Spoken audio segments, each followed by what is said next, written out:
Hello दोस्तों, हम पढ़ेंगे भारत के गवर्नर जनरल या वायसराय के बारे में। क्योंकि 1857 की जो क्रांति होती है उसके बाद जो कंपनी का शासन रहता है पहले भारत के ऊपर, उससे लेके शासन क्राउन के अधीन कर दी जाती है। ठीक है।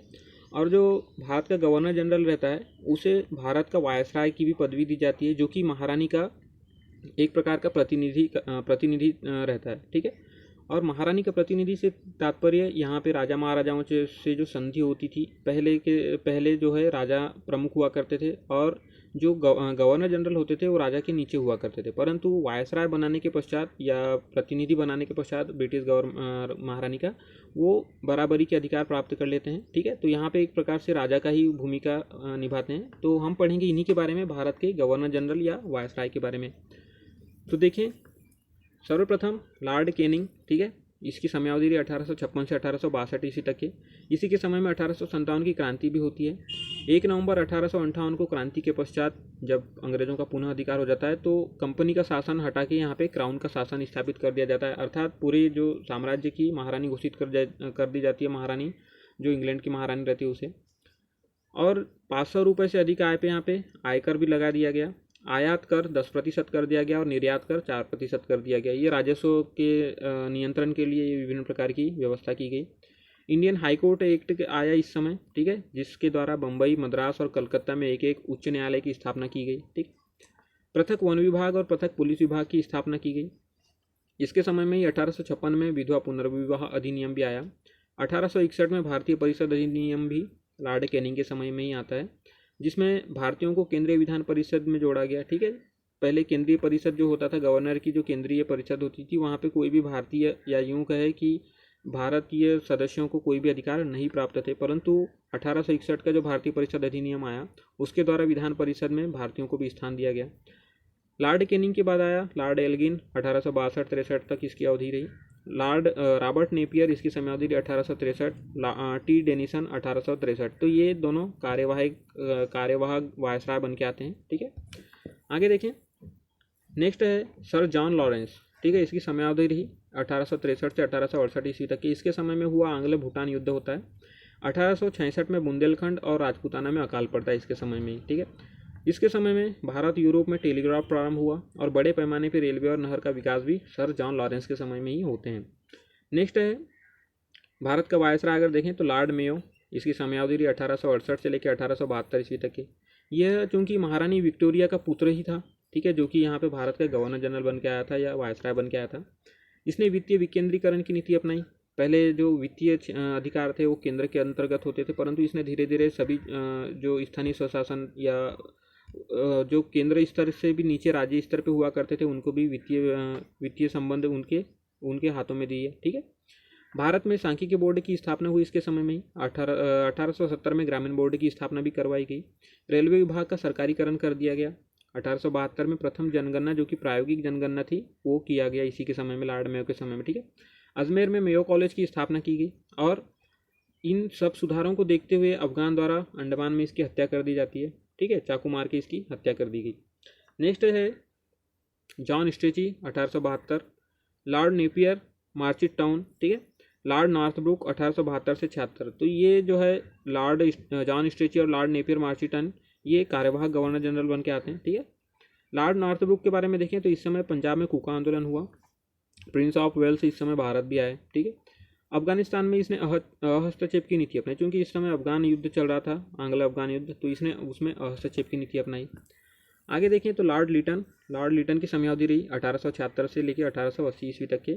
यह एक उपन्यासकार, निबंध लेखक और साहित्यकार था, इसलिए इसे साहित्य का ओवन मेरी थ्रेड भी कहा जाता है। ठीक है।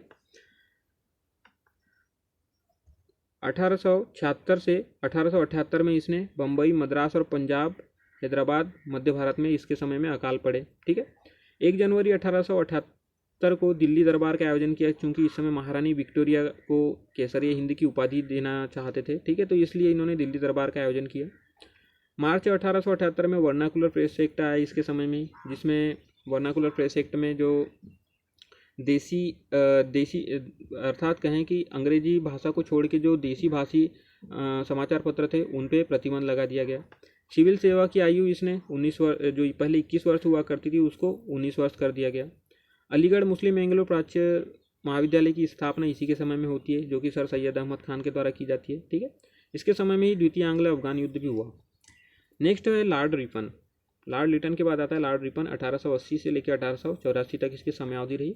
इसके समय में 1882 में वर्नाकुलर प्रेस एक्ट, जो कि लॉर्ड लिटन के समय में आया था 1878 में, उसे रद्द कर दिया जाता है। ठीक है, 1882 में, 4 साल के बाद ही। 1882 में स्थानीय स्वशासन कानून और नगर पालिका इसने गठन किया। लॉर्ड रिपन वैसे स्थानीय स्वशासन के लिए काफ़ी कार्य करता है। ठीक है, तो इसलिए इसे स्थानीय स्वशासन का जनक भी कहा गया है।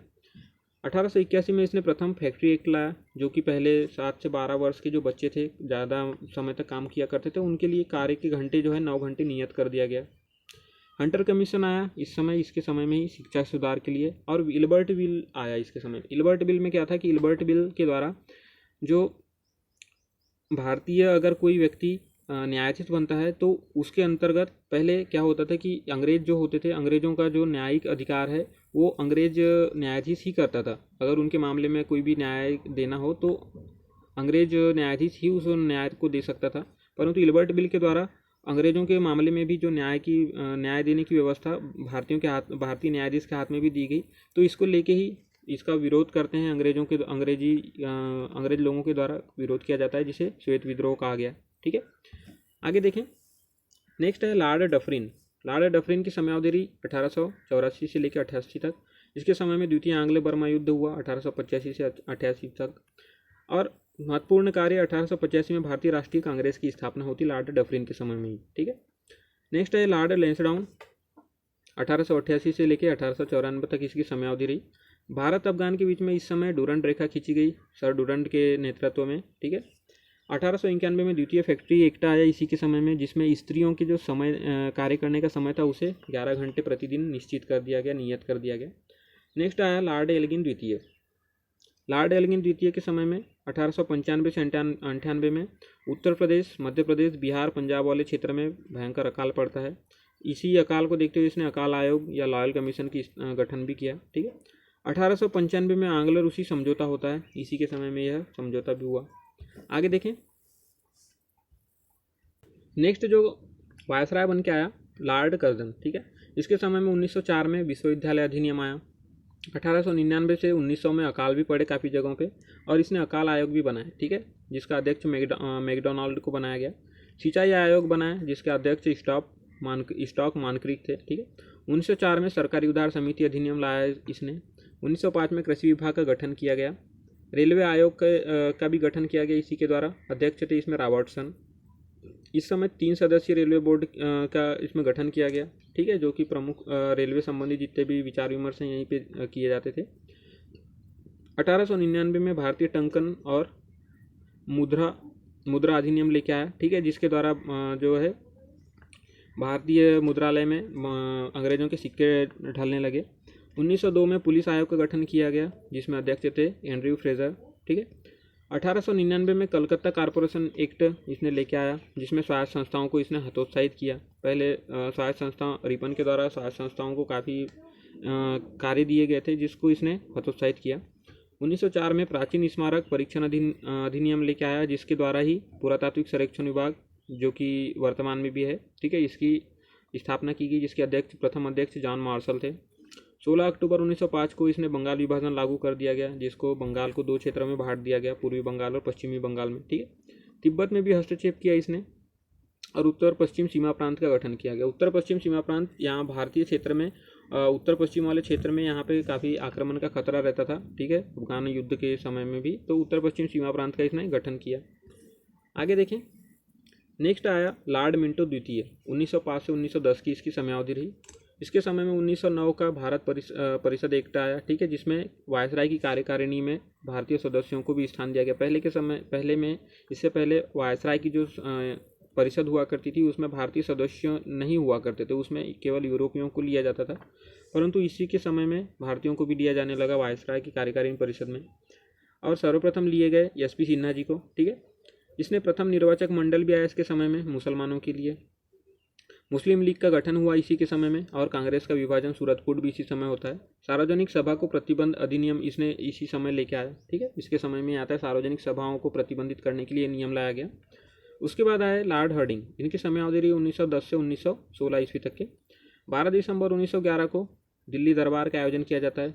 इस समय ब्रिटिश राजा जो है जॉर्ज पंचम इस समय भारत आए थे, तो उनके सम्मान में ही दिल्ली दरबार का आयोजन किया गया। ठीक है, और ये जो 1911 का जो दिल्ली दरबार आयोजन होता है उसमें उसी में बंगाल विभाजन को रद्द घोषित कर दिया जाता है, जो कि लॉर्ड कर्जन के समय हो गया था 1905 में। ठीक है, राजधानी को जो है पहले कलकत्ता हुआ करती थी, उसको इन्होंने दिल्ली स्थानांतरित कर दिया लॉर्ड हार्डिंग के समय में, और 9 जनवरी 1955 को ही गांधी जी का भारत में आगमन होता है।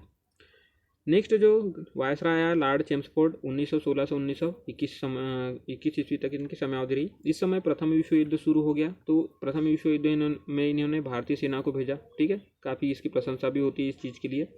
1917 में सेडलर आयोग जो कि शिक्षा हेतु बनाया गया था उसका गठन हुआ। 1919 में रॉलेट एक्ट आया इसी के समय में। ठीक है, और मांटेग्यू की चेम्सफोर्ड सुधार भी इस समय लागू हुआ, जो कि प्रांतों में द्वैत शासन की बात करता था, अर्थात प्रांतों को 2 भागों में बांट दिया गया। ठीक है, उसके अंतर्गत 2 विषय कर दिए गए, एक स्थानांतरित विषय थे जिसको स्थानांतरित कर दिया जाता था राज्यों के अंतर्गत, और एक थे जो एक विषय ऐसा था जो कि केंद्र के अधीन ही रहते थे। ठीक है, द्वितीय आंग्ल अफगान युद्ध भी इसी के समय में होता है।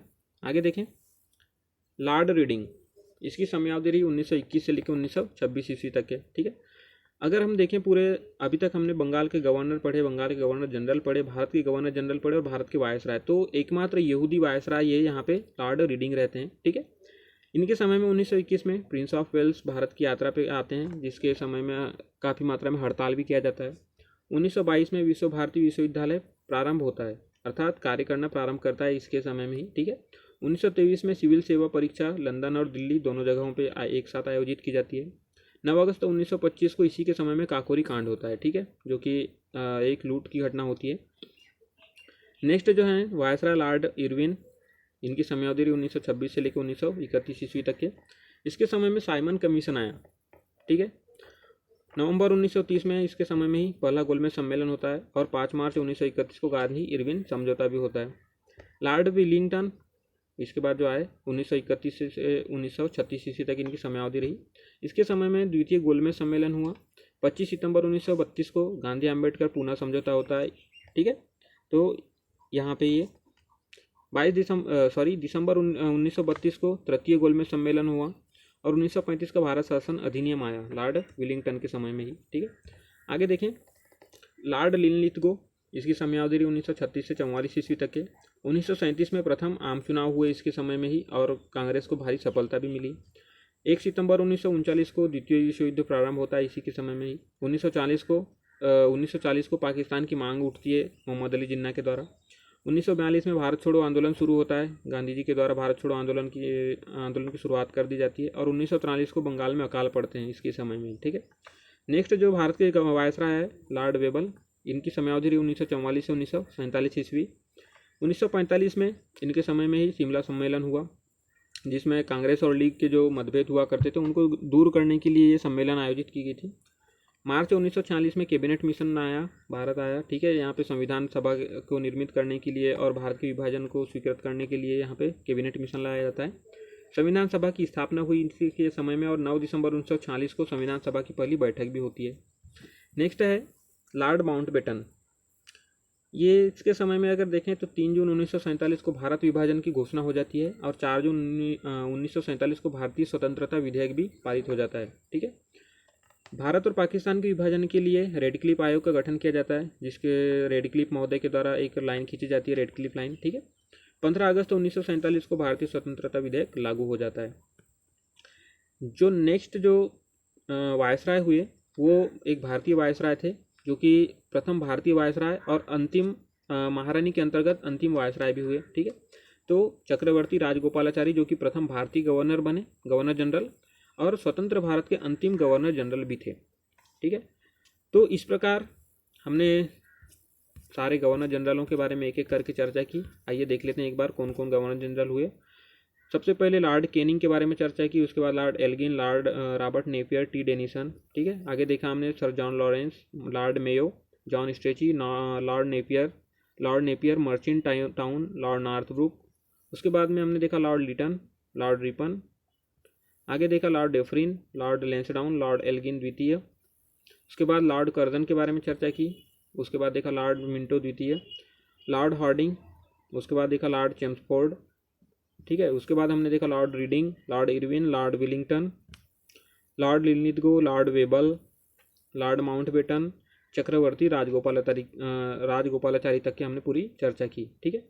आपने यहाँ पे एक बात देखी होगी, लॉर्ड, लॉर्ड सभी के नाम के सामने लॉर्ड लगा है, तो ये अंग्रेज़ों की एक विधि थी। वहाँ पे जो इस अभी हमारे यहाँ पे जैसे लोकसभा और राज्यसभा होता है, तो वहाँ पे लॉर्ड सभा एक सभा हुआ करती थी, तो वहाँ के जो सदस्य हुआ करते थे उनको लॉर्ड कहा जाता था। और अगर वहाँ से कोई व्यक्ति यहाँ पे गवर्नर जनरल या कोई भी पद पे आता है तो उसे उस नाम के सामने लॉर्ड लगाया जाता था। तो इस प्रकार से सारे जो हैं लॉर्ड हैं। ठीक है। तो ठीक है दोस्तों, अगर आपको जानकारी पसंद आती है तो इसे शेयर कीजिए। धन्यवाद।